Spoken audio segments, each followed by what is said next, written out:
The North Dakota oil and natural gas industry works here, and works here, and here, and even works here by creating 60,000 jobs statewide and generating billions of tax dollars annually to support our infrastructure, flood protection projects, and our schools. North Dakota Oil and Natural Gas, advancing the possibilities. Learn more at ndpetroleumfoundation.org. North Dakota Farmers Union. North Dakota Farmers Union makes family farming and ranching their business. So while you're working hard, Farmers Union is working just as hard to address issues that impact your bottom line. Everything from high input costs and trade tariffs to market concentration and a new farm bill. Farmers Union is the organization led by and for family farmers and ranchers. If you aren't already a member, join them at ndfu.org. North Dakota Farmers Union. As America celebrates its 250th birthday, it's a chance to reflect on the ideas that helped shape our nation. Nearly 250 years ago, the Declaration of Independence established the principles of equality, individual rights, and self-government. Those principles helped build a nation founded on freedom and opportunity. Here in North Dakota, they continue to shape the future we want to build for the next generation. Connect and learn more at afpnd.org.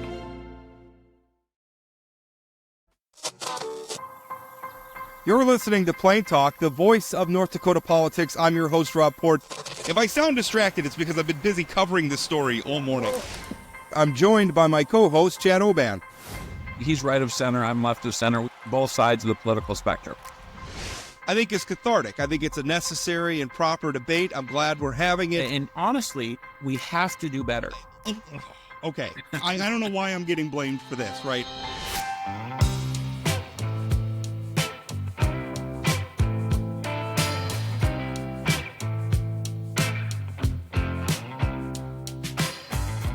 Welcome to Plain Talk, where, I think we should start off with a listener text, Chad, immediately. Normally we do this at the end of the show. We're going to do one right now. Is this going to attack me in some way? Look at how much joy you have on your face right now. That makes me nervous. This is a look of joy on my face. It says, question for future baseball episode. Has the evil Empire moniker shifted from the Yankees to the Dodgers? Signed, a despondent Twins fan whose memory of the 91 World Series continues to fade. Chad, question for you. Are the Dodgers evil? Yeah, no, I mean, I suppose it depends on if you... Listen to him stammering. He's not sure. No, I'm sure that in America we celebrate success, or I thought we did, but maybe there's a bunch of Twins fans who are, it's just they're really good at what they do, and we should celebrate success. But evidently, a bunch of whiners and crybabies. My favorite is when Yankees fans cry about, oh, the Dodgers are spending so much money. The Yankees you don't do that, but others do. I don't do that. Yeah, I don't do that. I complain about my franchise. We should have a better front office. We should be better at this. We should be emulating what the Dodgers are doing. And by the way, I love, the owners of all these teams are billionaires, or the ownership groups. They have so much money. They could invest those monies on that money on the field. They're choosing not to. I hear the small market stuff, whatever. I get it to a point, but they could be putting that money on the field. Hey, well, I know we want to get to Signe, but if we want to go into the Tarek Skubal trade and what the Dodgers gave up to get the prospects, they are just really good at this without a salary cap or not. Hell, bring on the salary cap so the Dodgers can shut up some of these whiners around the MLB chat rooms. I think the other GMs and owners in the league are making it pretty easy for the Dodgers right now. I think that's kind of where I'm at. Here to talk to us not about baseball unless she wants to. Signe, you got to weigh in on this? No. What I heard her say is the Dodgers are going to be back-to-back champions. That's what I heard. It's a nice thing. The Yankees did it in the 90s. That's a long time ago now. Signe, how are you? Well, I've got laryngitis. Other than that, I'm just splendid. Well, I'm so grateful you came on despite the laryngitis. I did want to get this in. I wanted to have you on. Now, Signe is a Democratic NPL candidate for the state Senate. She's running in District 33, where the current incumbent is Republican Keith Boehm. But she has been very outspoken on the data centers issues, which we've been spending a lot of time talking about on this show ad nauseum, as Chad said before the show. He said he's sick of talking about data centers, but it's hard. It's in the news right now. It's an important thing. It's got a lot of North Dakotans fired up, and we need to talk our way through this. So let's start there with data centers. You're running for the legislature. Obviously, you have some strong ideas about how we should be building these, or maybe if we should be building them at all. Why don't you just explain your position, first of all? Okay. Well, I knew nothing about data centers before I started running. And the only reason I know anything about it is because I've been going to many, many meetings in the 4 counties where District 33 covers Mercer, Oliver, Morton, and Western McLean County. And all 4 counties are having data centers planned or under construction. And so it's not an issue I chose. It's an issue that's brought up. I've been door knocking, knocked in about 1,100 doors so far, which is one of the reasons I can't be heard. And what everybody says is we're concerned about data centers. So this was not my issue. This is an issue that's coming from the voters I've been talking to. In McLean County, it's going really well. Nobody seems concerned because the data center there's currently a data center on industrial land right next to the coal plant, Coal Creek Station, and a new one is being planned also beside Coal Creek Station. And you don't have a problem with those projects? No, not at all. I think it brings money to the community. It can be a very big, it's also for that particular coal plant, it gave them a customer and they desperately needed a customer. So great idea, win-win. But then we go to Oliver County, which you seem to think is going splendidly. And it's been a disaster. It's really blown up the community. There's a lot of divisiveness because of the way it was handled and the pressure from Applied Digital. Mercer County is about to lift its moratorium, either today or tomorrow. I think they are not allowed to lift it today, according to their state's attorney, but it's coming. It's right around the corner. And then Next Era is going to be coming in with a proposal for a power plant and a hyperscale data center, a hub. Really big development, 1,700 megawatts. And then in Morton County, in my front yard, north of Mandan, a data center appears to be planned by Stark Energy. And that one is pretty secretive, but it's been on the front page of the Bismarck Tribune now. It was yesterday, where Stark Energy says they're going to be giving millions of dollars to Morton County and the city of Mandan if this data center is allowed to be built. Well, in tax revenues, not just giving, but they'll yes, it'll generate tax revenues. And they also say they're willing to sign a community benefit agreement, which is good. But right now there is no ordinance in Mandan, and this plant would be these 2 plants would be within the city of Mandan extra-jurisdictional territory. So the city of Mandan is writing an ordinance, which will be released tomorrow at noon, and we'll all have an opportunity to review it for a public hearing on the 24th of August at City Hall.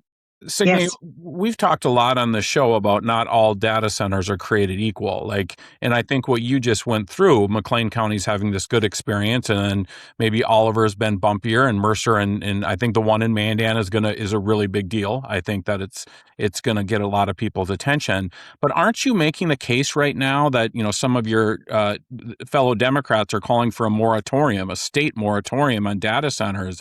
But aren't you making the case by saying they're going well in McLean County and some other places that a moratorium doesn't make any sense? Well, I'm not going to speak for Vern Thompson. He's the one calling for a moratorium. And interestingly enough, Bill Tveit, who is a Republican from District 33 that lost his primary, he spoke to that interim legislative committee and suggested they put a 9-month moratorium on while counties can get their ordinances in place. Do you support a moratorium? Do you support it? I want to hear what the voters of District 33 think about it. Some, I think, will be for it and some will be against it. Right now, Mandan is within Morton County, and Morton County has a moratorium. Mercer County currently has a moratorium. Maybe they won't lift it. So it might not be necessary. So I just one quick follow up. I mean, my wife was in the state Senate, and she used to always tell me, you got to vote red or green when you're in that chair. If you're in that chair right now and there's a statewide moratorium bill that comes forward, would you vote red or green? I would vote for it, because the problem is with data centers, there's no federal oversight at all, none. And Rob, I disagree with your opinion column that there are state laws that regulate it. There are state permits required, but the Public Service Commission has nothing to say about siting. These data, it all falls on these county commissions and city commissions who are used to permitting garages and small developments, not industrial developments. And they're all scrambling to come up with ordinances. So a pause would give them time. I'm not saying don't build these data centers. I'm saying it's the how, which means we need more public involvement. It's not the what. Data centers, hyperscale data centers, we're going to need them. But the how is important, very important. And that's what's gone so wrong, because we shouldn't call them activists. People who are community members, fourth generation farmers who are speaking up about their concerns are not activists. They're citizens participating in a democracy. Yeah. Well, I disagree with that. I don't think activist is a pejorative. I know people maybe don't like it that way, but there are some professionals involved here. I mean, the Dakota Resource Council, for instance, is an activist group. Like it or not, that's part of the coalition. Candidates for public office are by definition activists. I think there's an intent here to glom onto an issue that's, obviously captured the public's attention and to take a position on it and that's democracy. I'm not saying this is a bad thing. It's just how it's happening. And I should say that my argument about, you're right, North Dakota doesn't have laws that were written, a lot of laws maybe that were written specifically for data centers. You're right. But data centers are not, and this is something I'm really struggling with. Data centers, we're treating them like they're this unicorn project, but we build a lot of things in North Dakota that consume massive amounts of electricity and have issues, concerns around them about noise and traffic and whether or not they're going to generate enough jobs. And they get built on farmland, and maybe the people who want to farm that land don't necessarily like it. These are not new challenges for the state of North Dakota. These are not new. And so I guess what I wrote about is North Dakota has policies in place concerning high volume. I'm forgetting the specific term that they have. I don't have it off the top of my head, but basically high volume power load customers, right? Large load power customers. Those policies exist. The data centers are a large load. Now we could tweak them and say, maybe you got to bring some power with them or whatever. I don't even know that the data center industry would be against that, but that's something that I struggle with is we're treating. It's like, because data center has become, it's like fracking. Like I remember going through the fracking debates and we had all these wild claims and it was going to be terrible. And a lot of it turned out to be baloney. And it turned out we were doing okay. And it used to be North Dakota's going to have earthquakes and our houses are going to fall down because we're doing all this fracking. Clearly it didn't happen. And I worry that some of that's going on with data centers now, where we're treating data centers differently when in a lot of ways they're not that different. Well, it's how they're approaching this. So let's look at Basin Electric. So Basin Electric was proposing to build the River Run power plant next to the Leland Olds station near Stanton, North Dakota, right? So what did Basin do? Well, they come to the county commission. They explain what they're thinking about doing. They're very open about it. They have an open house. They show everybody where it would be and what it would be and what the environmental impacts would be. And the public can ask questions and they understand what's going on. And people are pretty comfortable with that. But these data centers, they're not that open. They don't come ahead of time. Oliver County had I think their planning and zoning committee had 17 public meetings about the building permit for the applied digital. I don't agree that they're not been, I don't like the NDAs, by the way. I think that's something we need to address. But I mean, the idea that this has been done behind the scenes, I don't think that's true. Well, then I think you should watch the actual broadcast of what happened in Oliver County. I have. Yeah, well, how do you have 17 public meetings and then say it's behind the curtain? Because some of those meetings were talking about a moratorium. Some of those meetings were talking about the comprehensive plan. Some were talking about an ordinance. And they went ahead without an ordinance and in violation of their comprehensive plan. So yes, there were a lot of meetings, but they weren't all with Applied Digital in the room talking about what they were planning on doing. Signe, can we talk a little bit about the proposed Mandan? Because I think that Ooh, is yeah. a bit of a. I think when I saw the news article come through, I actually sent it to Rob and said, "Oh, this will be interesting now because this is more in elected officials' backyards. I mean, not literally, but closer to all of our backyards." And I read the article, and a couple things gave me pause. One, it's a foreign owned business that's putting this in, and I know we should be welcoming, but I mean, I think that's something we need to be thinking about.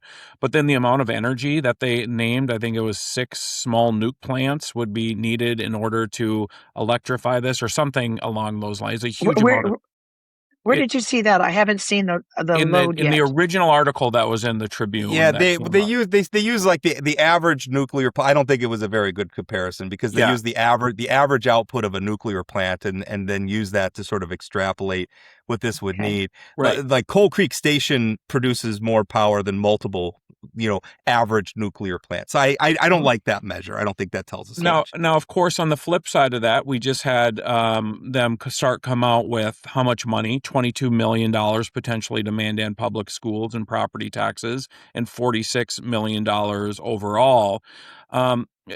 What would you like to see in this process? Because I think you said that, depending on what the data center is, there's a lot of variables that have to go into consideration. And we have to accept the fact that $22 million would mean a heck of a lot to Mandan Public Schools, right? And so, but also we don't know what the noise will be for the middle school and the high school. And so what would you like to see in terms of Stark coming in and engaging the public and figuring out all those different variables that elected officials have to take into consideration in this environment where it's so hostile, where it's just, and I don't have a problem with activists. I think activists are wonderful, just so you know, but it is sort of a heated political environment where it's like, you're either for us or against us. How do we have a real conversation if this makes sense for a community? I love the question. So we are having a community meeting tomorrow night at 6:30 to 8:30 at the Mandan High School in the brand new auditorium, which is right near where this development is proposed. And we're going to have an opportunity for the public to express their concerns. I would love it if we could hear from Stark Energy and they would give us a comprehensive plan about what they're planning. How many buildings? How much energy would they actually use? How big is their power plant going to be? What is the air quality in the neighborhood once that plant starts operating and the diesel generators are being tested at the data center? All these are questions that are going to be asked tomorrow night, and we aren't going to have answers. So far, all we have heard from is a realtor who's had a conversation with Stark Energy. It's not Stark Energy speaking to the paper so much as it's this realtor.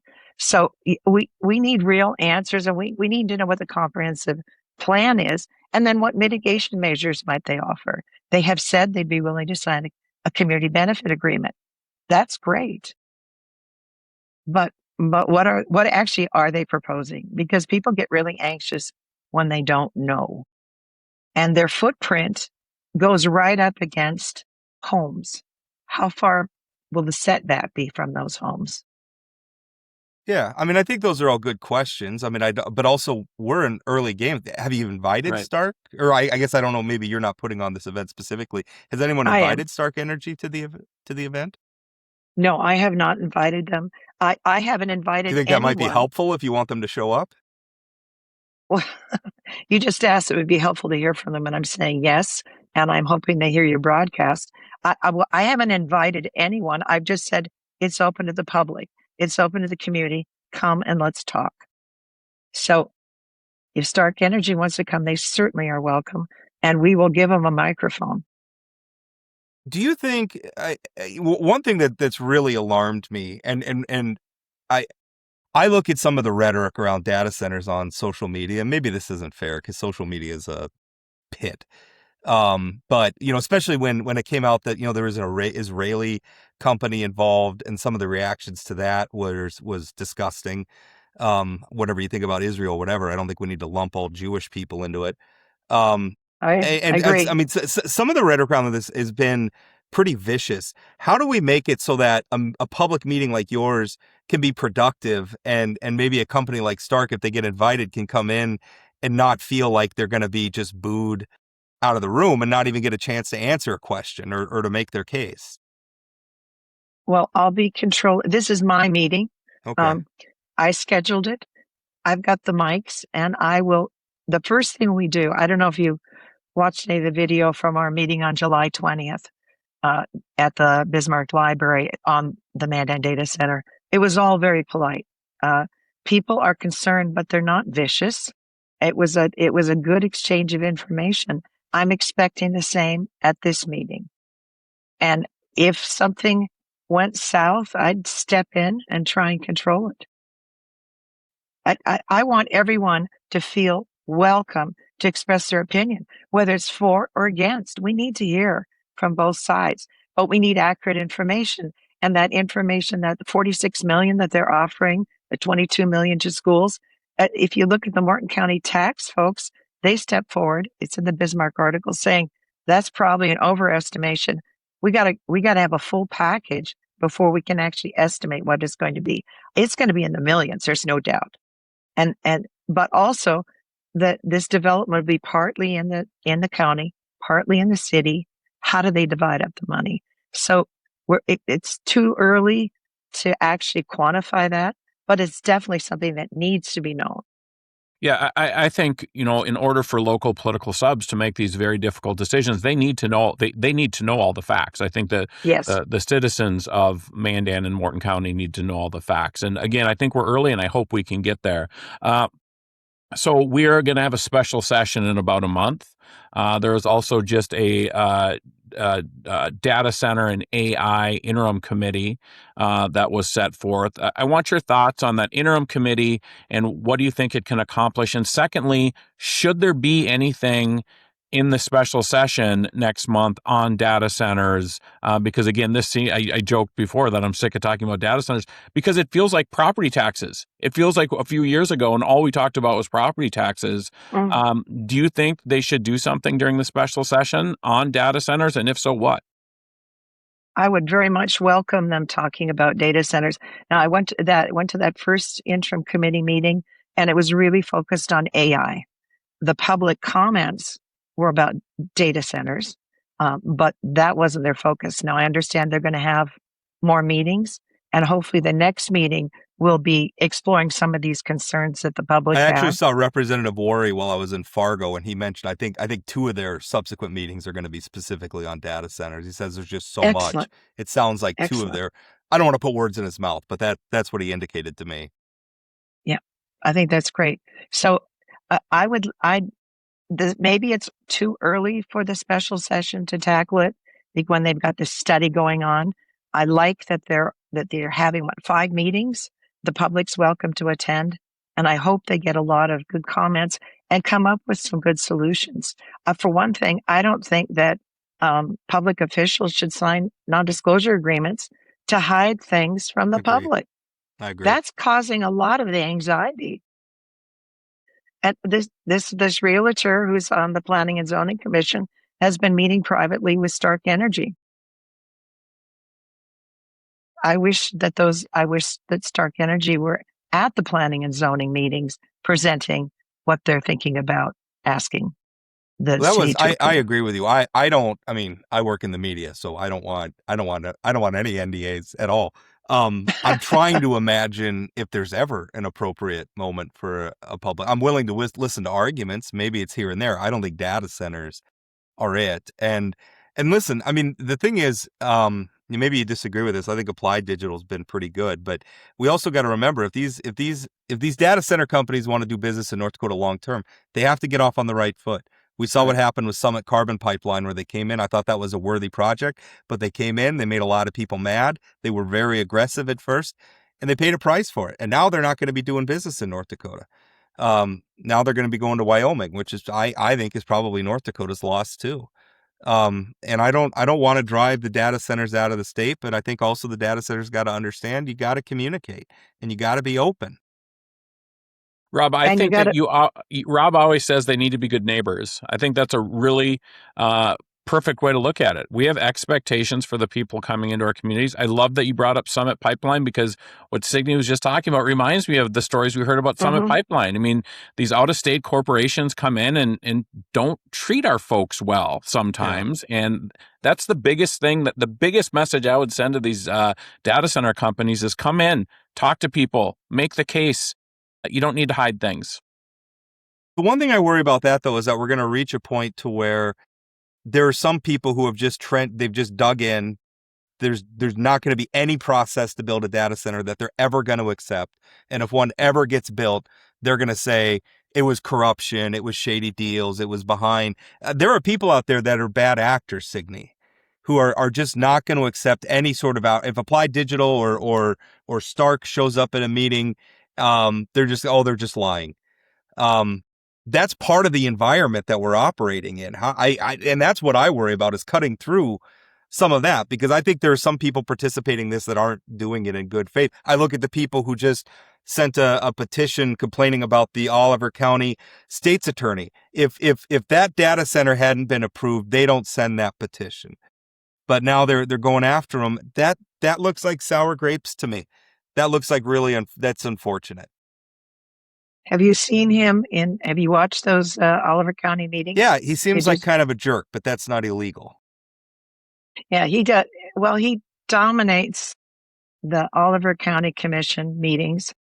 I've watched other states' attorneys where they sit back and wait till they're asked advice. They only step forward when a law is being violated, or that, it's have some sort of legal issue. Patrick Waters told the Oliver County commissioners that they needed to eat a shit sandwich. Those are the words he used during a public hearing, urging them to vote on this data center. I didn't think that was appropriate behavior. So I don't know much about the specific charges that the 250 people signed this petition. It's 180, actually. They said 250. No, it was. I got a copy of the petitions. It's 180. They only needed like 50, but. Okay. Thank you for correcting me. But people are concerned about his behavior. Yeah. Well, I mean, you could recall him.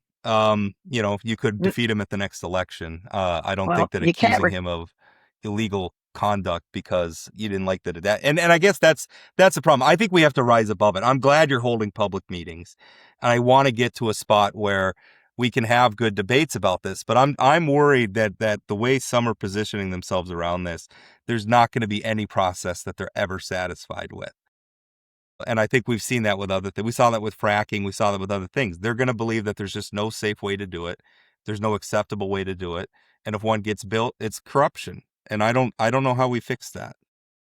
I don't think you can. There's always going to be a minority that are unhappy. But most of the people I know who are concerned about these data centers have legitimate concerns.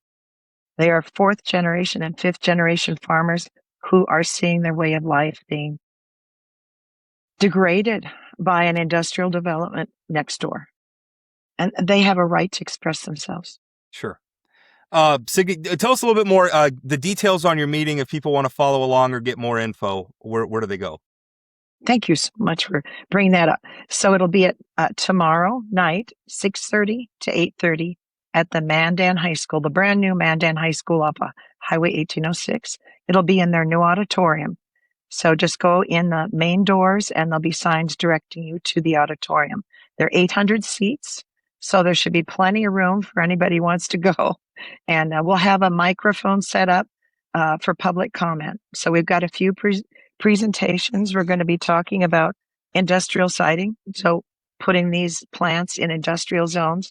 We're going to talk about an environmental impact statement prepared once a full proposal is in place so that people know what the impacts are. And most importantly, the commissioners know. Community benefit agreements and a bond for reclamation, because we're worried what will happen if the bubble bursts and people walk away from these plants. What happens in the county and the city? How do they reclaim the land? So we think a bond is appropriate. So those would be the 4 presentations. Vern Thompson will be there to give a pitch for his 1-year moratorium. Then we're going to open it up for an hour for public comment. We want to hear what people have to say, pro or con. Let's get it out.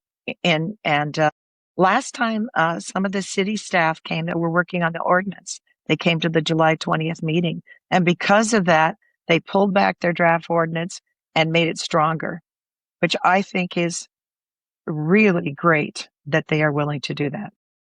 Signe, thank you so much for your time. Thanks, Signe. Thank you. Thank you. It was a real pleasure. This episode is presented by the Blue Rider.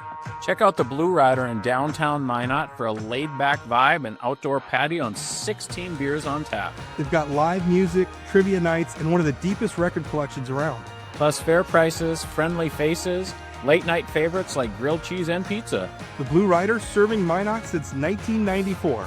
Good drinks, good music, good people.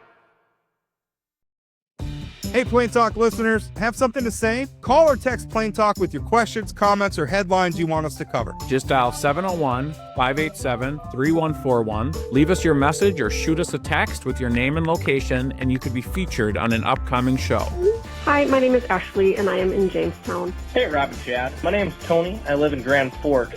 That's 701-587-3141. Call us, text us, vent, praise. We want you in the conversation. Thanks for being part of the show. Now let's get back to today's episode. We just finished up with Signe Snortland talking about data centers. She's running for the state senate in District 33. We're going to shift gears. This is going to be a longer episode of Plain Talk today because we're still getting to some of our TEDx episodes. We'll have a new episode from the TEDx event on Friday. But we got our two guests, and then you'll hear Chad and I talk about it, a little bit longer episode of Plain Talk. Today, our next guest is Governor Kelly Armstrong, who made some headlines this week. And I remember last week when I was in Fargo, I got a text from somebody that said, we're going to have a special session, and it's going to be about the military museum. And I was like, what in the hell is a military museum? Wow, okay. But then as I found out more, I was like, no, actually, it's about kratom, which at the time I didn't even know how to pronounce, had no idea what the substance was, immediately went to Google to try to figure out what in the world is kratom, kind of came out of nowhere. So here to talk with us about it is Governor Kelly Armstrong. And Kelly, I mean, we've seen the press conference, you've done other media, you've talked a lot about that, but I mean, just lay it out. Can you walk us through a little bit how you came to arrive at the decision that North Dakota needed a special session? Sure. Little over 3 weeks ago, my lawyer came in and said the Board of Pharmacy wanted to do an emergency rulemaking to correspond with a DEA rule that actually goes into effect today, listing synthetic kratom, it's called 7-OH, as a Schedule I drug. At that point in time, I didn't really have a lot of background with kratom at all. I was informed yesterday that a defense attorney friend of mine told me a year and a half ago I should ban it in a text string. And then we pulled up the receipts. So it had been texted to me before. But after talking to our HHS people, realizing how addictive and dangerous this synthetic kratom is, and then recognizing that if we do a emergency pharmaceutical order, that's great, but we don't have a way to enforce it through an emergency order. And that is why we need to put that into law. The second piece of this I did was an emergency health order banning all kratom for 30 days. I think there's going to be a ton of debate about whether natural kratom should be banned or not. I personally, over 3 weeks, still think it should be. But I think the bigger issue, which I think is being missed in that debate right now, is this stuff is completely unregulated by the FDA or anybody else. So we don't know what is what. Which is why we did a 30-day emergency order. The legislature can come in. I am very confident that we will get the synthetic kratom banned. One, if for no other reason, that our law should correspond with the DEA law. But we still have to put enforcement in. The ban is easy. How do you criminalize it then once you're banning it? What are the penalties? Where are you at? How do we make sure law enforcement can enforce? If we ban both synthetic kratom and natural kratom, then that becomes easier too. If for some reason there aren't the votes to just for an outright ban of natural kratom, then we better have an age restriction. We better start talking about it. We better have a truth and labeling piece to this, because that's the point. I don't think people don't know what they're taking right now. And things that are marketed as natural kratom, one, they're marketed as kratom in a pill, and then the dosage is 1/4 of the pill. Like that defies logic, and we know exactly where that's at. So we know of at least 23 deaths in North Dakota where it's listed as a primary cause. That doesn't mean it's the sole reason they died, but they did it. We've basically only started testing for this stuff since September of last year. And everybody I talk to in this space that knows what it is from the health perspective says this stuff is really, really addictive, and it's really bad news. And it's completely unregulated right now in North Dakota. So, Governor, one of the things that I've heard from folks is some concern. You'd mentioned that kratom is super, super addictive. The people who are already addicted to this product, if it's no longer available to them, what services are available for folks who need help? I mean, it's a cheap pain relief. It's, but people are addicted to this stuff. And what's going to be the fallout from that? Yeah, so we've been working with State Health Officer Sherry Adams. We're trying to get as much literature out, making sure parents know, making sure people know that they can contact everybody. I mean, Chad, we don't have news services tomorrow that we didn't yesterday. I think that I think we need our addiction services as they exist are tough as they are, but we want everybody. I mean, I think there's a lot of people learning about this for the first time. So if you're a parent and you think your kid's going through withdrawals, make sure you call somebody locally. Local law enforcement across the state has been unbelievably supportive of this. They are always a resource as well. I mean, there's nothing illegal about it. There's nothing about that. If you need help, reach out. Always reach out to somebody you trust locally, and we'll do everything we can to make sure that we're helping people as they come off of this, whatever it is. Just the idea that there would be a lot of people addicted to this and we may see fallout may I think probably illustrates the need for a special session, that this was a real problem that was flying under our radar. And now that it's coming into the light, we're responding to it quickly, which I think is really, really good.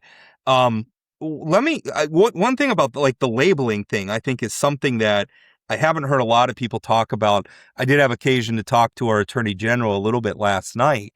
And one thing that he told me, which blew my mind, is he said that somebody from his staff had gone up and just kind of done some spot purchases of kratom, but then also some of these other products. And I think this is a larger issue. When I walk into some convenience stores, I've always walked by, the supplements and all that stuff. I'd never really paid a lot of attention. On my way back from Fargo, we stopped at a store in Jamestown. There's a whole, half the store is like a pharmacy, basically. And a lot of it's vape stuff and whatever, but a lot of it are these supplements, kratom, other stuff for your sexual performance, for your hair, for all sorts of stuff. And they took some of these packages, they spot sampled it and did some testing on it and found that there's a lot of stuff in there it's not on the packaging. There's some of that stuff that may not even be legal to sell in North Dakota. So that seems, it seems like we need to have a larger debate about some of the stuff that's being sold, and at the very least making sure that North Dakotans can look at the package and have confidence that there's dosage and ingredients transparency there. But talk a little bit about that, because I think that's a part of this where even if you like kratom and you're buying kratom, how do we ensure as the state of North Dakota that what you're buying in that pouch of kratom is what you think it is, and that the dosage is what it says it is? And that's why we did this second executive order, Rob. It would have been very easy just to match the pharmaceutical order. The pharmaceutical emergency rulemaking is mirroring what the DEA is doing with 7-OH in the synthetic kratom. And that would be very easy. We would still need to come in if that was all we were doing, because I'm not going to put a scenario where we ban something in an executive order and then law enforcement has no real enforcement mechanism for a year until you come into the because if they don't get an emergency clause, the next bill doesn't go into effect until next August. So even if we would have done just that, we would have had to come in. That would have been the easy thing to do, and probably the more politically convenient thing to do.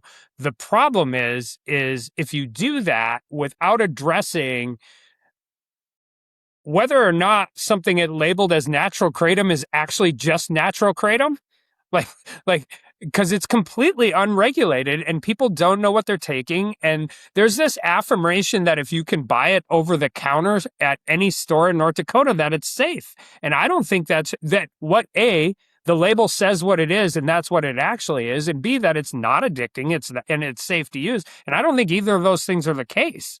So if we're not going to ban it all, I still think we should. But if that doesn't work out, we better have some significant regulatory ideas just to make sure people are buying what they think they're buying. Like, I'm not talking about nanny state, you have to go through 97 different hoops. But I think it's a reasonable expectation that, one, you have to be 21 to buy it, and two, that you know what you're buying is actually what the package says it is. So did the legislature screw up by not passing something last session, or there were bills and then there was a study that the ledge management chose not to study? I will admit, it's easy for me to say right now when I didn't know what kratom was until 2 weeks ago, right? And so you said you got a text from a defense attorney. Did the state government screw up by not being on top of this earlier? So part of this is, I think, when a new governor comes in, we had new leadership at Health and Human Services. These bills happened very early in the legislative session. We didn't start testing for this really in any meaningful way, Chad, until at end of 2025. So I think this data is coming in really quickly. I think the DEA reaction to this has been really helpful to do that. So I have a hard time saying they screwed up. I think it was very early in recognizing this. And I think sometimes like when people on the ground know something, they forget to tell other people. I didn't know those, Chad, I didn't know those bills were in the legislative session. When I get bills in front of my desk that say may study, I just sign them, right? Like, that's up to the legislature. They've determined how to do that. And I think the DEA push and the confluence of getting more and more data every day, and I think it's really blowing up right now. So let's talk. I don't think they screwed up. I mean, let's talk about the human toll a little bit. And we talked a little bit about, I mean, there may be an unseen level of addiction here that we're maybe going to find out about if this stuff gets banned permanently. And I fully expect that's what the legislature is going to do, at least with the synthetic stuff. I guess we'll find out. But talk about the human toll, because 50 plus deaths associated with kratom. With kratom in the system, 23 with a primary cause.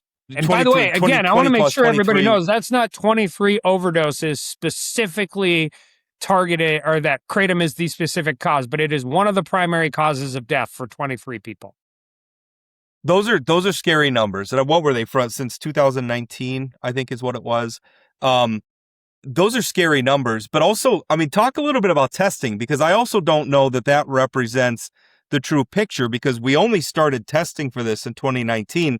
And I don't think that the testing, my understanding, and I guess you can correct me if I'm wrong, I don't think the testing is comprehensive at this point. No, like, it's really since 2025 where we've been really doing it. But I can just tell you anecdotally, the number of people who have texted me and be like, "Thank you, my niece is addicted to this stuff. It's bad news."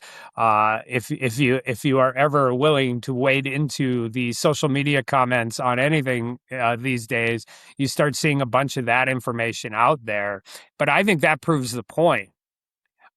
If something is this incredibly addicting, and you don't have an age restriction, my kid could buy it. I think that is exactly why you better come in and deal with it. And obviously the DEA thinks so. And I think we're going to find out that there are people that are incredibly addicted to this stuff, at least the synthetics. And then also the point is once you ban the synthetics in an unregulated market, again, we better make sure, if we're not banning it all, that we are making sure we're not.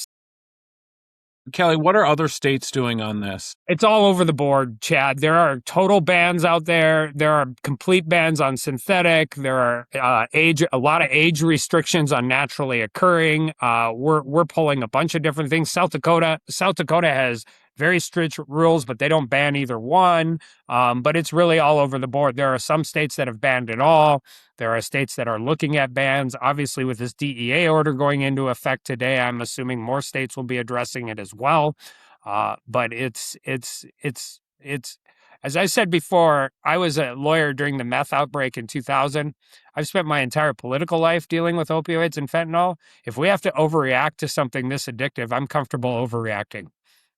And Kelly, any other states called special sessions to deal with it that you're aware of? Yeah, I haven't checked. I think some of this is my former job, Chad, before I was in politics. I mean, we could do the pharmaceutical order. We can list it as a Schedule 1, but the enforcement mechanism doesn't really exist. And I'm not comfortable putting if we are saying this stuff is serious enough to deal with, then we should probably give our local law enforcement the tools to deal with it instead of just say, we'll wait a year and then have you in this enforcement, in this just gray area of enforcement for a year. And I'm not comfortable with that. I think that's bad policy. I think this is a major problem that has been under our testing for it. I don't think we've been thinking about it. I think it's something that kind of came in the back door. It's in front of us now. Maybe we can point some fingers and say woulda, shoulda, coulda. But I'm glad we're doing this now. And to be clear, I mean, it seems like there really is two issues. It's the synthetic versus the botanical or organic, whatever you want to call it. It seems the case for banning the organic, or the synthetic, I should say, seems pretty clear. But that's how the legislature is going to have to tie it. What is your appetite, though? Because we're seeing some people saying that, the special session is I think the attorney general candidate for the Democrats sent out a press release, Tim Lamb, earlier this week saying, basically Drew Wrigley concocted this because he wanted to call attention to his campaign for the election. You saw Senator Tim Mathern saying that, this is really going to be about, the museum, or it's going to be, others are saying, well, it's really about data centers. So you called the legislature in, but they're a whole separate branch of government. So what they get up to once they're in session is not really entirely up to you, but everything they pass has to cross your desk and get your signature, or they have to override your veto. So I guess I talked to us, what is your appetite for things not related to kratom coming out of this special session? So this might be a little wonky, but one of the things is with my emergency health order, that stands in effect. The legislature can call themselves within 30 days. I like that. I don't think I have a ban on everything. I'm not sure I should be I 100% don't think I should be the only one making that decision. The problem is if the legislature calls themselves back in, they can limit it to whatever they want. You can pass a bill by a majority, but in order to go into effect immediately, it has to pass with an emergency clause. Otherwise, you got to wait 90 days. I'm not willing to take that risk, particularly on the synthetic stuff, but on this overall conversation to begin with. So I called him in. Now, the risk for me calling him in is it's not limited to anything. If it can get through whatever delayed bills committee they have, they will debate it. My point is, this is important. This is serious. This needs to be the priority. Like I said, I think banning the synthetics is easy. What does the regulatory framework look like? I'm not interested in making an 18-year-old kid a felon on September 5th for something he could buy legally on July 5th. Like, we have to make sure we get it right. We've done that with other drugs. We are looking at how we handle different things. In North Dakota, you get supervised probation on an A misdemeanor, so we can force some addiction and follow through with treatment. The policy is important. That being said, if something gets through delayed bills and it's good policy is good policy whenever you're dealing with it. And if that's where it's at, we'll deal with whatever comes through and however it comes through. I have a hard time believing that you can really have in 3 days in joint committees have a real serious debate about data centers. I also have a hard time believing that somebody this has nothing to do with Drew Wrigley's reelection. And I don't think Drew Wrigley needed a lot of help with his reelection campaign, if we're being honest. You said it, I didn't. I think he was doing fine. This is not about that. This is about a DEA order going into effect tomorrow, an emergency pharmaceutical order that is going into effect today. This is August 5th. I don't know when this is airing, depending on what medium you're doing. And not having the corresponding legislative piece to make sure you can accurately enforce it and do what you need to do. So if something comes up, I mean, I hope they deal with the military museum. I mean, they got several options. I think the worst one is doing nothing. But if they do nothing, they do nothing. I mean, that's part of that. That's part of the equation to that. But I think this needs to be the focus. I think the debate about natural kratom is going to be intense. I think there's going to be a lot of lobbying. I like the idea of the lobbying happening in committee rooms and not in hallways on this issue.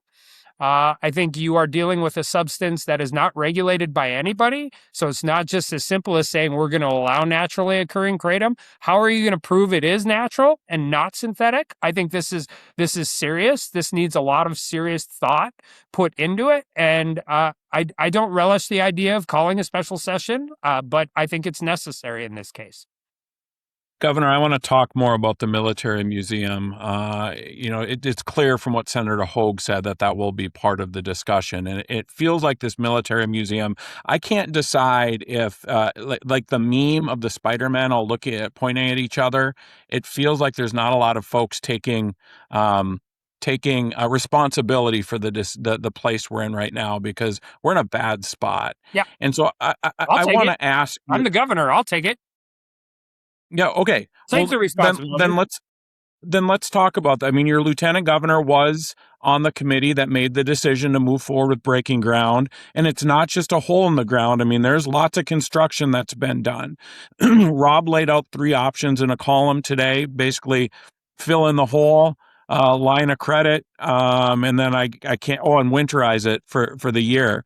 I mean, do you know what the cost is to fill the hole? And it's not just a hole because they've built a bunch of stuff, or to winter. Like, what's the cost of doing nothing at this point? And also, I've heard legislators say they're just going to give them a line of credit. Why would we give a line of credit to somebody who's proven they can't raise one damn penny on this thing? I mean, the history of this thing is pretty interesting. It started all the way back in 2021, and I'm sure there's going to be plenty of time to talk about all of those things. I will say this: there's going to have to be a determination about which way this thing goes. At the very least, you have to winterize it. I think there were some affirmations made by our fundraisers that turned out to not be accurate. I think everybody says the way it was structured with pledges and all of that, they had verbal commitments that were backed out of. I don't think it was as simple as we want to start right away. I think every time you have the opportunity to start construction, you do it, because if you wait a year, it costs 15 to 20% more. So I think people's hearts were in the right place. I don't like the structure of the committee as to how it was set up. I think that when you are doing something like this on Capitol grounds, there should be far more elected officials and people that are accountable to the voters involved in the decision-making process. That would be one request I would have if they do anything. Turn it over to facilities where legislators and elected officials are on it.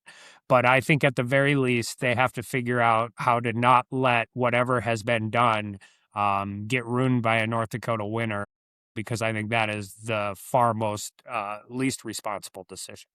But Governor, you how said they choose to do what they do next. We are working on trying to figure out what it would cost. I mean, what the options are. I have a pretty good idea what it would cost to winterize it. Have the contractors have a pretty good idea of what it would cost to continue work through the winter. I don't have a real good number on what it would cost to reclaim the whole ground yet. We're trying to get that. So, Governor, I understand that people's hearts were in the right place, but this is potentially a $40 million hit to taxpayers having to pay for this. Shouldn't some people be held responsible by losing a job or changing of the people getting kicked off the committee or something? I mean, it just feels like, I understand your heart's in the right place, but that's a lot of money, and it's putting the legislature and the executive branch in a really terrible position. And at the end of the day, the taxpayers are the losers on this thing. That is in a budget cycle, by the way, where we're probably not going to, we don't have a lot of money laying around. Yeah, well, that's not true though, Rob. Like, we're talking about general fund revenues and expenses versus different things. I think the doom and gloom to the budget cycle is being I want a responsible budgeting cycle. I want to get our general fund revenue and our general fund expenses back into line. I want our agency growth to stop. I want people to realize that if we don't find out what EOR looks like, this money train goes away very quickly. And if we don't start making some tough decisions now, we could very possibly have to make austerity decisions in the future. But this doesn't exist into that place. I can tell you, and I don't mean this, I am not casting, I wasn't here, I was in Congress. I don't love the setup of any of this. I think it was put together in a really uniquely interesting way that there isn't a lot of accountability from anybody. And that, I think, is part of the problem. You've told me, because in the past when you were in the Senate, we were debating like money for the governor's residence. And the state does this with a lot of these projects where the state puts some money in and maybe makes some guarantees, but then also there's an expectation of private donations.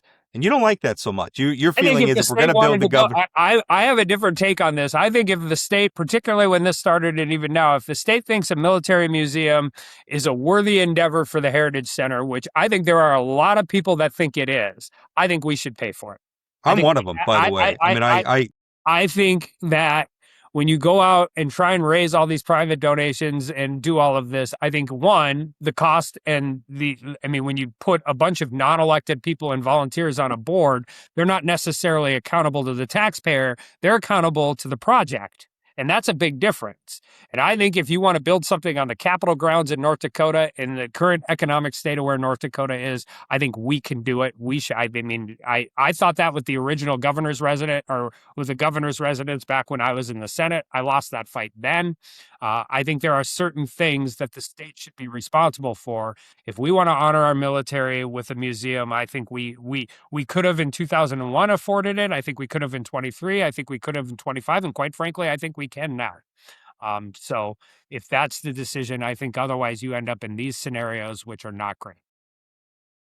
Kelly, didn't the scale of this project grow pretty big over that 2021 to? Yeah, it originally started today? as like a $10 or $15 million expansion for the National Guard, or to honor the North Dakota National Guard, and over the course of sessions, it grew into an entire military museum with an auditorium, and when it's done, it'll be fantastic if we get it done. But it was a creature of the legislature, and they're going to have to make some decisions, because I agree with you guys. I think I don't think the fundraising at this point has proved that it's going to happen. So they're going to have to decide what they want to do with it. Let's last questions on data. You said you're open and you think lawmakers ought to do something about the museum. I think it's pretty clear. I mean, we got to do something. At the very least, winterize it, and let's get ourselves, through the regular session to figure something out. But data centers specifically, is there? And I know you said like they're going to do what they're going to do. Good policy is good policy. If they were to pass a data center moratorium during the session, would you sign it? Is there a data center law that they could send you that you would sign? Well, those are two different questions. Okay. Yeah. Well, okay. First question first. If they sent you a moratorium, would you sign that? I don't. I would have to wait and see. I have a hard time. I'm not a huge moratorium guy. I think if the argument is we have to make sure there's more local control, doesn't a moratorium take all local control away? So I don't see that as being a real viable scenario at this point. I think it's a popular scenario. I don't think that it is reasonable. I think this conversation is going to be, how many bills do you think we'll have next session dealing with data centers? 20? Oh, dozens. Yeah, I think more. I think more than that. Yeah, I think this is a real conversation that is coming. I think we should have it. I think it would be hard pressed for you to show that it would be able to show that was any of this stuff was thought out in a way that made enough sense in what hopefully will be a 3-day session. Kelly, anything else? Any last thoughts on the session as we're heading into it? And by the way, it was kind of interesting because people, immediately we start hearing about special sessions, and it's unusual that North Dakota's had 2 in one interim. We don't do that a somebody lot. asked me about annual sessions. I'm like, well, we were in for rural health in January, and we'd still be coming in right now because I'm not putting law enforcement in that box for a year. Like, there's governors all over the country with annual sessions that call or that have to call special sessions. Well, I actually looked. I was surprised when I looked at a lot of states with the annual session. Minnesota has annual sessions. They have a lot more special sessions than we do. I mean, it just, and granted, it's really hard comparing because like Utah does this weird thing where they'll have like 2 special sessions in a week. It's weird. I don't know. But North Dakota pretty far down the list in terms of number of special sessions. So I don't know. That's an interesting debate. I mean, the world moves faster now anyway, right? Like, I don't think anybody was really upset that we were calling a special session to deploy a really good federal program that helps with rural healthcare. Like, and we had to, and I think that was a worthy endeavor. I think making sure that if you're banning something with an executive order, that you bring the legislature in to make sure you correspond the Century Code with the proper criminal penalties and make sure it's accurate. When you have this many people being addicted to a product that you can buy over the counter and at the very least match up with what the DEA is doing from an enforcement standpoint, I think that you have to do it. We know they're expensive. We got to be careful that we don't knee jerk for all of these things. I think the military museum is a good example because if I needed a special session for the military museum and was adamant that this was absolutely necessary, I wouldn't have given up 2 months of construction time. This kind of stuff. But if we're in, Governor, I heard you start to take a shot at Tarek Skubal or something. Would you like to finish that thought as your last place Mets? I think he's going to be fine. He's fine, but I would just point out he is 0-1 with the Dodgers. Yeah. Well, we did our first text was whether or not the Dodgers have taken over the title of Evil Empire from the Yankees. I think the answer is yes. And it makes me sad. I kind of liked the Yankees being the Evil Empire. That's one of the appeals to me. I'm sad that we're not anymore. Governor, I know we're several minutes over the time you allotted for us. I'm sure your staff's not happy. Sorry, right next to me right now. We'll let you go. Thank you so much, Kelly. Thanks, guys. This episode is presented by Recovery Centers of Montana. If you or someone you know is struggling, getting help shouldn't feel out of reach. Recovery Centers of Montana offers care across 6 locations, including inpatient facilities and outpatient clinics. Step away from the noise and focus on getting your life back on track. Learn more by calling 701-401-3000. That's 701-401-3000. Every child is unique, and every family deserves the freedom to choose the education that works best for them. Americans for Prosperity North Dakota supports policies that empower parents with more educational options, including education savings accounts, public charter schools, and open enrollment. When funding follows the students, parents have more options to choose the education that fits their child's needs. Connect and learn more at afpnd.org. Welcome back. And like I said, the show's going to be structured a little bit differently today. You just heard an interview with State Senate candidate Signe Snortland, running in District 33 and very concerned about data centers, as she should be. That's a big issue for her neck of the woods. There's every one of the 4 counties her district covers has data center projects. So that's really interesting. We're going to talk about that. Finished up our interview with Governor Kelly Armstrong. We're going to talk about all that and some headlines. But Chad, let's start with Signe. What'd you think? So, I think that it was interesting that she started out by saying this was not why I decided to get in this race, but it's come up.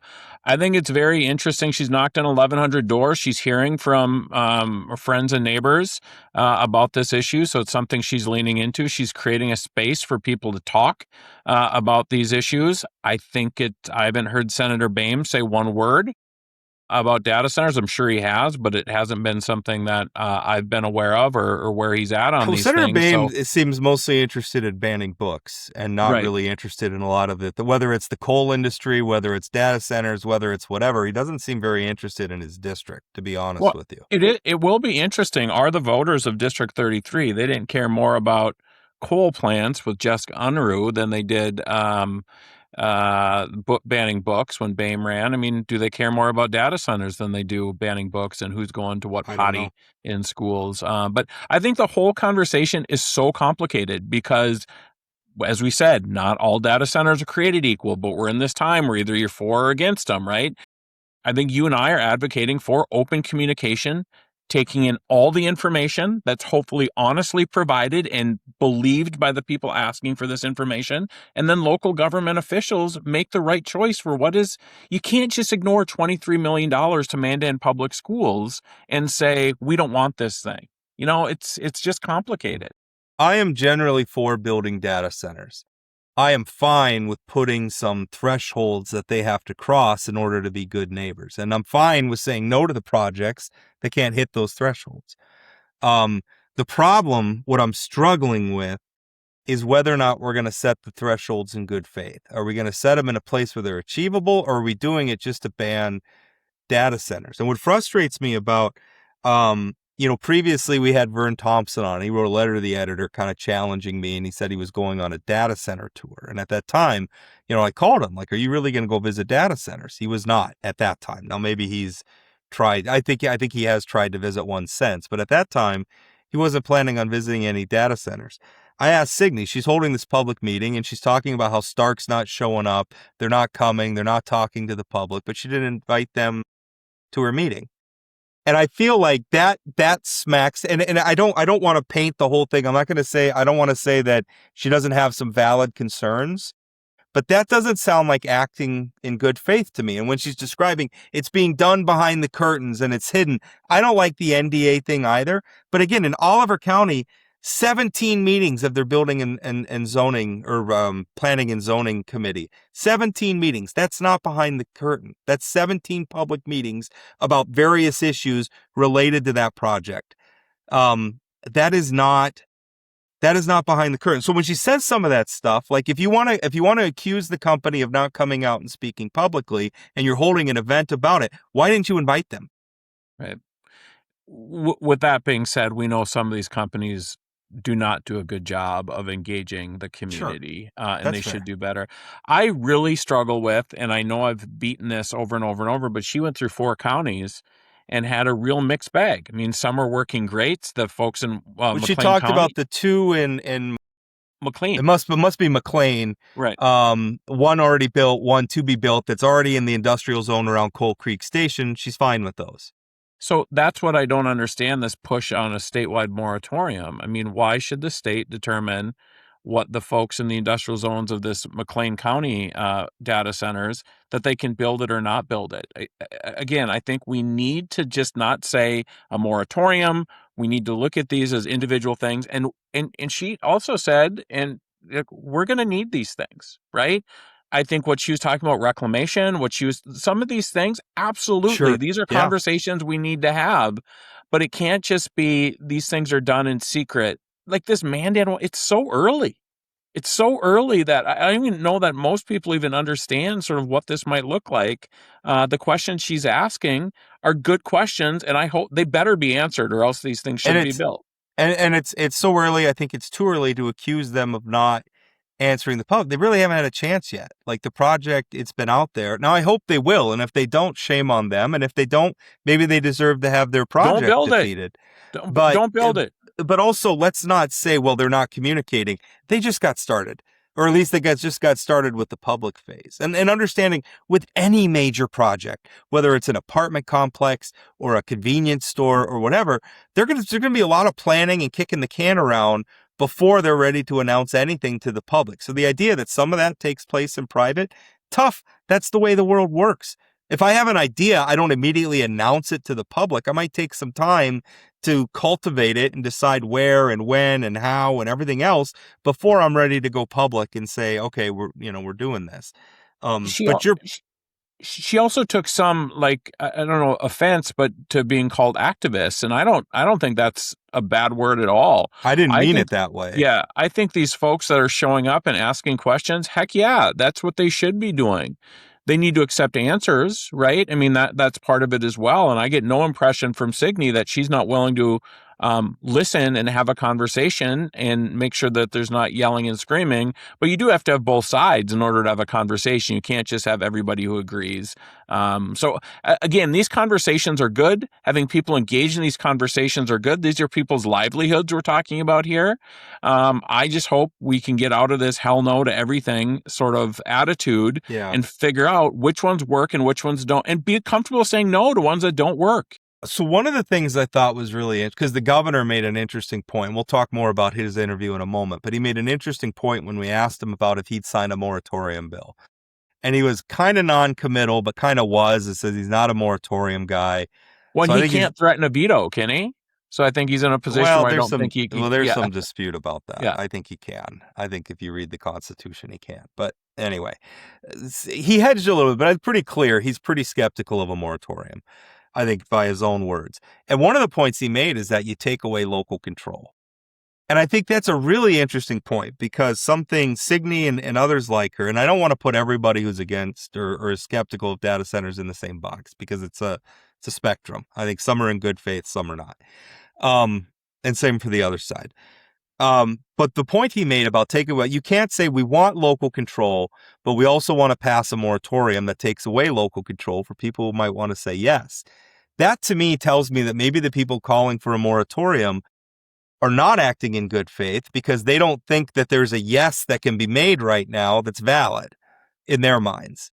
And that, I have a problem with that, because I think it is possible right now for a county or a city or a combination of both, is it's going to be the case in Mandan, it looks like. I think that they can sit down and look and say, okay, we have current laws, we've had these agreements, we've done these ordinances, we've gone through a process, and as the elected officials governing this jurisdiction, we're comfortable with this, we're going to say yes. They should be allowed to do that, and that's local control too.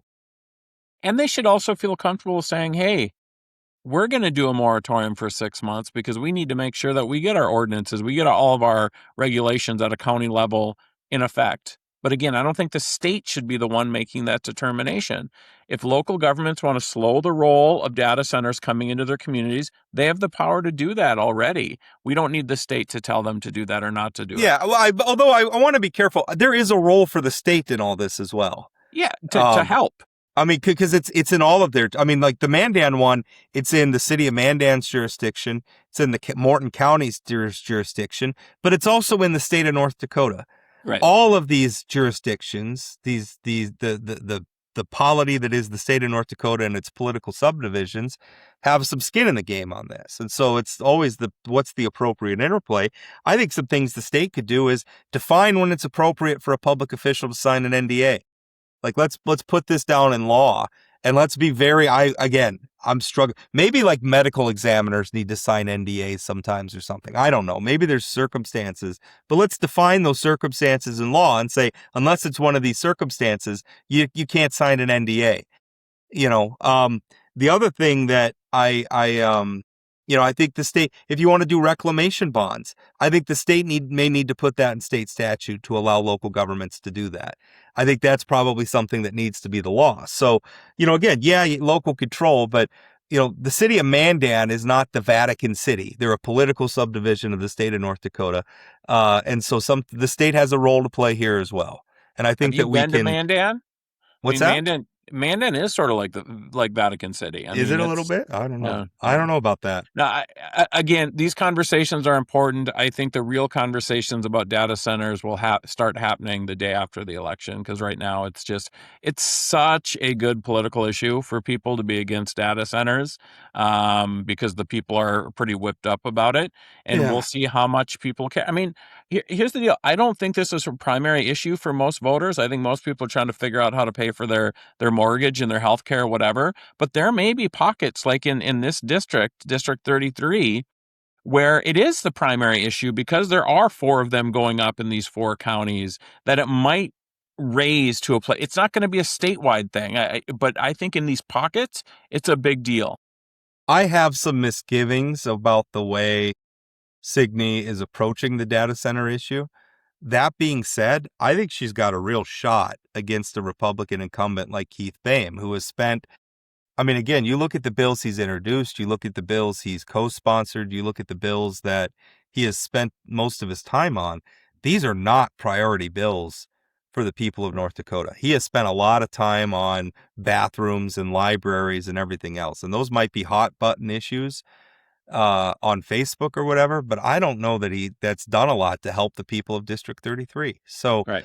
to be Yeah, I mean, honest it with comes you, I down think to if he'd had a strong challenger in the primary, he might not even be in the conversation right now. But I think she's got a real shot up there, and kudos to her for trying. I would like to see more acknowledgement of being, because I'm not buying when people like Vern Thompson tell me they're not just anti-data center, but then I listen to some of the other things they say. I have a hard time buying that. Well, here's what I will say about, yes, Signe, good job getting in the race, knocking on 1,100 doors is a big deal. But I also shout out to Vern Thompson. Vern is in every corner of this state, talking to everybody hard. he can. I mean, working his tail off. No other candidate's working as hard as Vern Thompson, regardless of party on the statewide ballot. And so, I mean, kudos to him. He's out talking to people, which I wish all candidates were doing. Yeah. We should have absolutely some agree. debates so we can have these candidates come on and talk about that, Rob. We are going to have some debates. I know. We're working on it. All right. Let's, Governor Armstrong. I think it is really, I think that there are some people that are being too dismissive of the kratom issue. I think that there is a real problem, a real public health issue that has flown under our radar. I think that if we didn't act, we run the risk of getting 6 months or a year out from now, and all of a sudden we have a big body count, and now people are saying, why didn't we do something? Well, this is what doing something looks like. Maybe we don't wait until the bodies are stacked high. And if you drill down on the issues, they're pretty simple issues. You go into some of those gas stations, and by the way, I think this is an issue that's bigger than kratom, as I mentioned during the interview. Some of these stuffs that are being sold in the convenience stores and the vape shops or whatever are I mean, it's the Wild West. I think you buy a bag of something in there or a pouch of something, you don't know what you're getting necessarily. I think there's a lot of problems in there. I think kratom is probably the tip of the spear. Your point about, I mean, that's such a great question that you asked the governor. Are we prepared for if we make this stuff unavailable? Are we prepared for people who are addicted to it, who are going to need services? Well, A, yes, I hope we are going to be ready for that, and we need to be prepared for that. But B, doesn't that illustrate how potentially how big of a problem this is, completely under the radar? So I thought it was interesting. He obviously he wants a statewide ban on the stuff, but it was pretty clear to me he thinks the synthetic side, a ban on the synthetic side will be relatively easy. The natural kratom, it might be around regulations or being 21 years in order to buy it. It's shocking to me that our boys could walk into a convenience store and buy this drug right now as 9 and 10-year-olds or 11-year-olds. It's Again, crazy. I walk by this, the energy, the energy shots and all that stuff because I'm not interested in them. And I just walked by them, didn't like all the plastic toys and other detritus you find in convenience stores. Never paid a lot of attention. On my way home from Fargo, I was, and was kind of shocked about first of all, the amount of shelf space. I used to work in retail. When you're committing that much shelf space to these products, they are moving product. They had that whole section that was just kratom. They are moving kratom. And yeah, the idea that a 10-year-old could walk in there and buy a pouch of it and walk out of the store and take this stuff that is colloquially known as truck stop heroin. Yeah. But let's talk this through a little bit. So the synthetic, let's say that ban goes through, and then we just have a 21-year-old age limit to buy the natural stuff. Everything that I've heard about kratom, it is way more dangerous than marijuana. So we still can't have marijuana, but we can have this stuff at 21, right? It doesn't make any sense to me. If this is truck stop heroin, why wouldn't we ban the whole thing? And is it just because there's a market for this stuff?